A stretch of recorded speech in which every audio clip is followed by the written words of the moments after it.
నమస్తే. Welcome to our channel. నేను మీ పద్మావతి. అసలు ఈ మధ్య కాలంలో ఎక్కడ చూసినా కూడా హత్యలు, మానభంగాలు, ఈవ్ టీజింగ్‌లు, కేసులు ఇలాంటివన్నీ ఎన్నో వింటున్నాం. అయితే ఈ మధ్య కాలంలో ఎక్కువగా వైఫ్ అండ్ హస్బాండ్ గొడవలతోటి ఒకరినొకరు చంపుకునేంత వరకు వెళ్తున్నారు. అసలు ఇలా ఒకరినొకరు చంపుకోవడం వల్ల వాళ్ళకేం కలిసొస్తుంది అన్న సంగతి గురించి పక్కన పెడితే, అసలు ఫస్ట్ చంపిన వాళ్ళకి ఈ కోర్ట్ అనేది ఏదైతే ఉందో వాళ్ళకి ఏ విధమైన ఏ సెక్షన్స్ వేయిస్తుంది? అండ్ రెండోవొచ్చేసి అసలు వాళ్ళని ఏ విధంగా శిక్షిస్తుంది అనే దాన్ని తెలుసుకునే ప్రయత్నం చేద్దాం. అండ్ ఈరోజు మనతో పాటు హైకోర్టు న్యాయవాది నరేష్ శుంకర గారున్నారు. ఆయనతో మాట్లాడి అసలు దీని గురించి ఆన్సర్ అనేది తెలుసుకునే ప్రయత్నం చేద్దాం. మీరు కూడా నమస్కారం సార్. నమస్తే అండి. సార్ యాక్చువల్‌గా నిన్న ఒక కేసనేది మనం విన్నాం. వాళ్ళ వైఫ్‌ని అతి కిరాతకంగా ముక్కలు ముక్కలుగా కొట్టేసి, చంపేసి, అక్కడితో తన కోపం ఇంకా చల్లారలేదో ఏమో మరి తెలీదు. ఆ ఎముకలు కూడా కుక్కర్‌లో పెట్టి ఉడికించి, వాటిని పౌడర్ చేసి చల్లడం అనేది నిజంగా అతి ఘోరం అని చెప్పుకోవచ్చు. అసలు ఇలాంటి వాళ్ళ మెంటల్ కండిషన్ ఎందుకని ఇలా ఉంటుంది? అండ్ రెండోదొచ్చేసి తను ఆర్మీ ఆఫీసర్‌గా చేశారు అని అంటున్నారు. మరి ఆర్మీ ఆఫీసర్‌గా ఉన్న ఒక పర్సన్ తన వైఫ్‌ని ఇంత కిరాతకంగా చంపారంటే, తనని ఏ విధంగా శిక్షించొచ్చంటారు? మనం చూసుకున్నట్లయితే గనక సమాజంలో అంటే రిటైర్డ్ ఆర్మీ గాని, లేదంటే గనక పోలీస్ ప్రొఫెషన్స్‌లో ఉన్నవాళ్ళు గాని, లేదంటే గనక మరే ఇతర ఉన్నతమైన స్థానాల్లో ఉన్న వ్యక్తులు చాలా పద్ధతిగా ఉండాలి. వాళ్ళ యొక్క సమాజంలో వాళ్ళ యొక్క పాత్ర చాలా ప్రముఖంగా వేరే వాళ్ళు హ్మ్. వాళ్ళ దగ్గర నుంచి ఎంతో కొంత నేర్చుకునే విధంగా ఉంటది అని చెప్పి ప్రతి ఒక్కళ్ళు అనుకుంటా ఉంటారు. కానీ ఇక్కడ మనం ఆర్మీ పర్సన్ నిన్న తన యొక్క భార్యని అతి కిరాతకంగా, పాశవికంగా చంపి కుక్కర్‌లో పెట్టి, ఉడికించి, మళ్ళీ ఆ పీసెస్‌ని ఎండబెట్టి, దాన్ని పౌడర్ చేసి అక్కడ పక్కన ఉన్న ఒక చెరువులో కలిపాడు. అదే విధంగా ఆ బ్లడ్ స్టెయిన్స్ గాని అవన్నీ కూడా ఎటువంటి ఎవిడెన్స్ లేకుండా క్లియర్‌గా డిస్ట్రాయ్ చేశాడు అని చెప్పి ఈ మీడియా ద్వారా పోలీసులు చెప్తున్న కథనాంశం. హ్మ్. అయితే ఇక్కడ పోలీసులకు సంబంధించి కూడా అంటే కొన్ని కొన్ని కేసుల్లో ఏం జరుగుతుంది అంటే గనక ఈ టెన్షన్ తట్టుకోలేక హై ప్రెషర్ తోటి వాళ్ళ సర్వీస్ రివాల్వర్ తీసుకొని వాళ్ళే కాల్చుకొని చచ్చిపోతున్నటువంటి పరిస్థితి మనం ఎన్నో సంఘటనల్లో కూడా అవును. చూస్తున్నాము. అదే విధంగా ఆర్మీకి సంబంధించిన జవాన్లు కూడా కొంతమంది సర్వీస్‌లో ఉన్నప్పుడే వివిధ కారణాల చేత అది ఫ్యామిలీ కారణాలు కావచ్చు, లేదు అనంటే గనక జాబ్‌కి సంబంధించిన కారణాలు కావచ్చు. వాళ్ళకి వాళ్ళే అక్కడున్న సర్వీస్ రివాల్వర్ తీసుకొని కాల్చుకొని చచ్చిపోతున్న సంఘటనలు మనం చూస్తున్నాము. అంటే అల్టిమేట్‌గా మనం ఇక్కడ అర్థం చేసుకోవాల్సింది ఏంటి అనంటే గనక ప్రొఫెషన్ ఎటువంటిదైనా కూడా in a fit of rage అంటే క్షణిక ఆవేశం అనేది సహజంగా ఏ యొక్క వ్యక్తికైనా ఒకలాగే ఉంటుంది అని చెప్పి మనం అర్థం చేసుకోవాల్సిన అవసరం, ఆవశ్యకత ఉంది. హ్మ్. సో, అంటే ఇన్ జనరల్‌గా సర్వీస్ రూల్స్ మనం తీసుకున్నట్లయితే గనక అంటే సెంట్రల్ గవర్నమెంట్ సర్వీస్ రూల్స్ గాని, స్టేట్ గవర్నమెంట్ రూల్స్ గాని వాళ్ళకి from time to time psychological టెస్ట్‌లు పెట్టాలి. వాళ్ళ యొక్క మైండ్ స్టెబిలిటీ ఏ విధంగా ఉంది అని తెలుసుకోవాలి అని చెప్పి సర్వీస్ రూల్స్‌లో పొందుపరిచినా కూడా మన గురించి తెలిసిందే. మన దేశంలో ఈ వ్యవస్థ ఏ విధంగా తగలడింది, వాళ్ళు ఏ విధంగా ఉంటారు అని చెప్పని.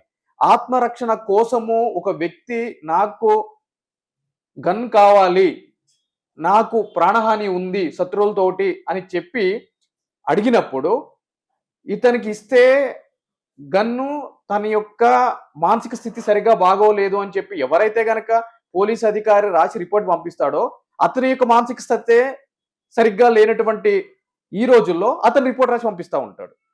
అంటే from time to time analysis చేయాలని చెప్పి చెప్తున్నాను. చెయ్యట్లేదు. మీకెట్లా తెలుస్తది? నాకెట్లా తెలుస్తది? వాళ్ళ యొక్క మానసిక స్థితి బాగుంది అని చెప్పని. సో, ఇటువంటి సంఘటనలన్నిటిని కూడా మనం ఏం చేయాలి అనంటే గనక తీక్షణంగా దగ్గర నుంచి అబ్జర్వ్ చేస్తా ఉండాలి. ఇప్పుడు ఈ మర్డర్ గురించి మనం వద్దాము. హ్మ్. సో, భార్యని కిరాతకంగా, పాశవికంగా చంపి ఈ విధంగా చేశాడు అనంటే గనక అంతకు ముందు నుంచి ఇటువంటి సంఘటనలు ఉన్నాయంటే గనక భార్యాభర్తలు అనంగా చిన్న చిన్న గొడవలన్నీ గొడవలు ఉంటాయంటారు. గాని, కొట్టాట్లు గాని సర్వసాధారణంగా హ్మ్. ఉంటాయి.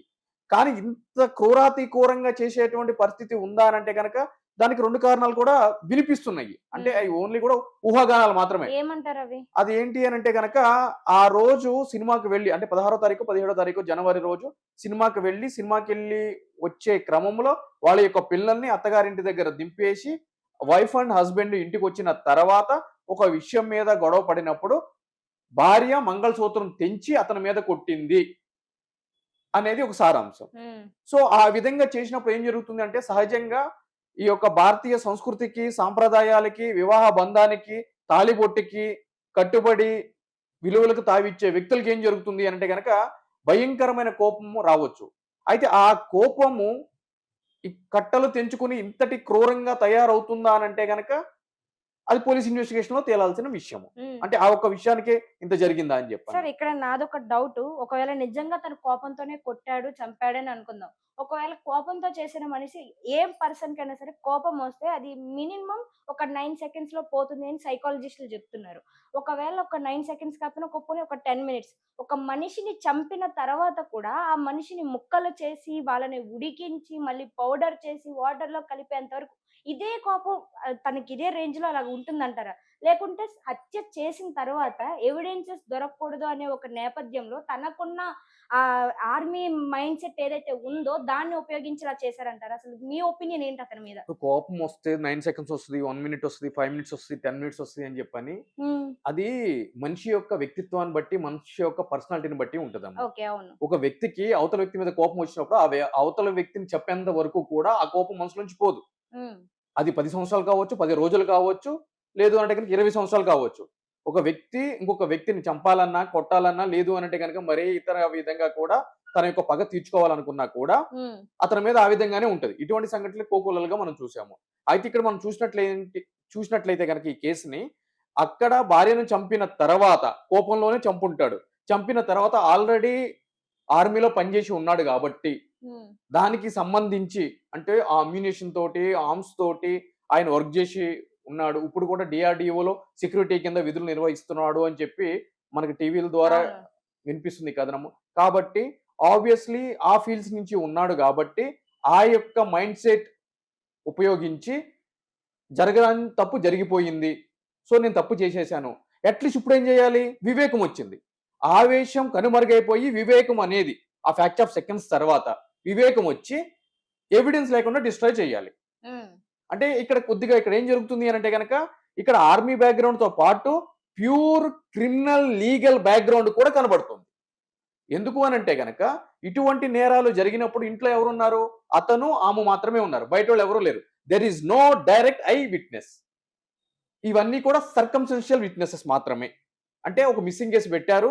ఎవరు? ఆ చనిపోయిన అమ్మాయి వాళ్ళ తల్లిదండ్రులు.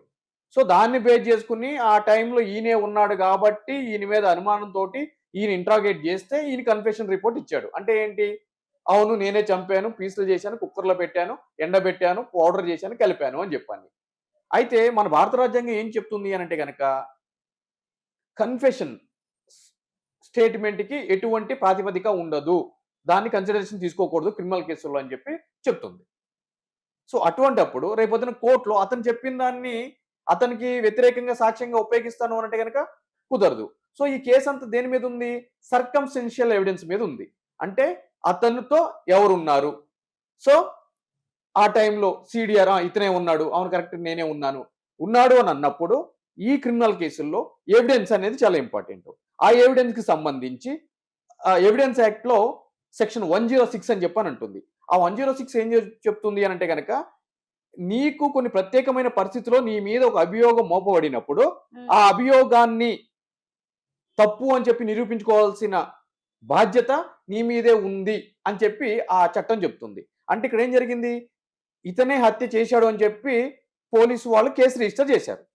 చేసినప్పుడు అతను గనక ఒకవేళ నేను చేయలేదు అని అన్నప్పుడు రేపొద్దున్న ట్రయల్‌లో అతనే ప్రూవ్ చేసుకోవాల్సిన అవసరం ఉంటది. ఫర్ ఎగ్జాంపుల్ ఇప్పుడు మీరు ట్రైన్‌లో టికెట్టు కొనకుండా దొంగతనంగా ట్రైన్‌లో ప్రయాణిస్తున్నారు అని చెప్పి మీ మీద ఒక అభియోగం మోపబడినప్పుడు, కాదు నేను టికెట్ కొన్నాను అని చెప్పి చూపించుకోవాల్సిన బాధ్యత మీ మీదనే ఉంటది. అవును. సో, ఇక్కడ కూడా ఆ విధంగానే ఉంటది. అయితే ఇక్కడ ఈ కేస్‌కి ఇంకొక మైనస్ ఏంటి అనంటే గనక, ఇటువంటి కేసుల్లో ప్రధానంగా ఏం జరుగుతది అనంటే గనక లీగల్ లాంగ్వేజ్‌లో కార్పస్ డెలిసైట్ అంటారమ్మా. కార్పస్ డెలిసైట్ అంటారు. అంటే ఏంటి అనంటే గనక, ఈ క్రైమ్‌కి సంబంధించి ప్రధానమైన ఆబ్జెక్ట్ అంటే ఇక్కడ ఏముంది డెడ్ బాడీ లేదు. అవును. సో, డెడ్ బాడీ లేనప్పుడు అభియోగమే హత్య చేశాడని చెప్పి భార్యని. కానీ ఆ డెడ్ బాడీ లేదు కదా! సో, ఈ కేస్‌కి ఇది పెద్ద మైనస్. రెండోది ఏంటి అనంటే గనక డైరెక్ట్ ఐ విట్‌నెస్ ఎవరు లేరు. మొత్తం సర్కమ్‌స్టెన్షియల్ ఎవిడెన్స్ మీదే నడుస్తుంది. అంటే పరిస్థితులు, ప్రత్యేకమైన పరిస్థితులు, లేదు అనంటే గనక ఇండైరెక్ట్‌గా ఎవరైనా ఆ ఇన్సిడెంట్ ముందు ఒక గంట ముందో, 2 గంటల ముందో వెళ్ళటం మేము చూసామని చెప్పాను. లేదంటే గనక ఒక రోజు తర్వాత ఎళ్ళటం మేము చూసామని చెప్పాను. ఇక్కడ మనం చూసుకున్నట్లయితే గనక ఇప్పుడు భార్య, భర్త అనేది ఒకే ఇంట్లో ఉంటారు. అది కాదనలేదు. ఎవరు తప్పు పట్టలేని అంశము.